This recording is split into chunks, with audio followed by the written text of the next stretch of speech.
Joined now by Dann Mitchell. He is a professor of climate science at Bristol University. Thanks very much for being with us.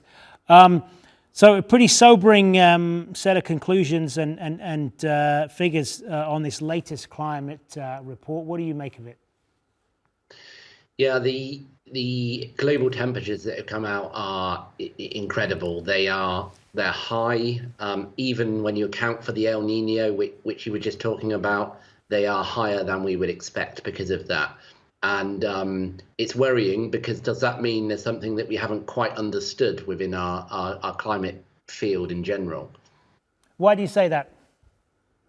Well, we have impact assessments, and they are based on a plausible range of climate projections. And the temperatures we're seeing now, yes, they're within those climate projections that we were looking at, but they're at the much higher end than we were expecting. Again, El Nino is some part of that. But what else is going on? The Earth system is made up of intricate connections. And if we get some of those connections wrong, things can go very bad in our projections. You hear a lot about tipping points in this discussion about climate change, and whether we have reached a kind of tipping point where there isn't much that can be done to reverse it. Do you think we're getting to that point, or perhaps we have, in some places, we've gotten to that point already?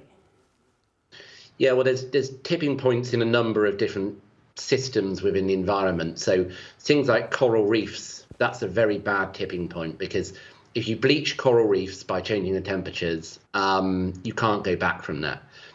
In terms of global catastrophic tipping points, we don't think we're in any immediate danger from those. If we did, we would, we absolutely don't want to be in that situation.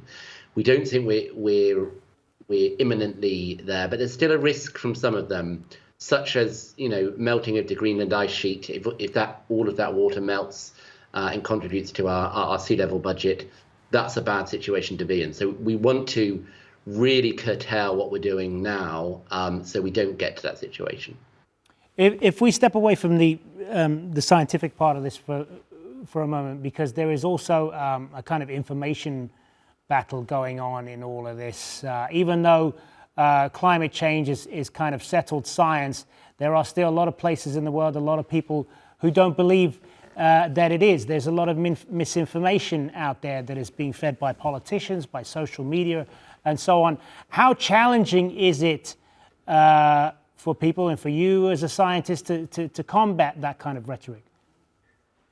Yeah, so I would say 5 years ago and longer ago, then there was a lot of denial about climate change occurring. The focus has changed now, and those same people are saying, yeah, okay, we accept the evidence that there is climate change, but we don't think it's very bad. And so now the burden of proof has changed from climate change is happening to climate change is happening and it's bad. And so that's the battle we're fighting. It's always the same groups. It's the same people who were denying COVID was a real thing. It's the same people with all these conspiracy theories. We know it's happening, but there's a lot of money behind it, and the scientific community can't challenge that, and so we really need support in that sense. Where do you think that support should come from? Should it come, briefly, should it come from governments? Governments be doing more? Absolutely. Governments have official reports from their scientists, their scientific advisors. They all say the same thing. Governments know what the science says, and they should be led by the science. They shouldn't be led by outside interests. Good to get your perspective on this. Dann Mitchell, thanks very much for your time.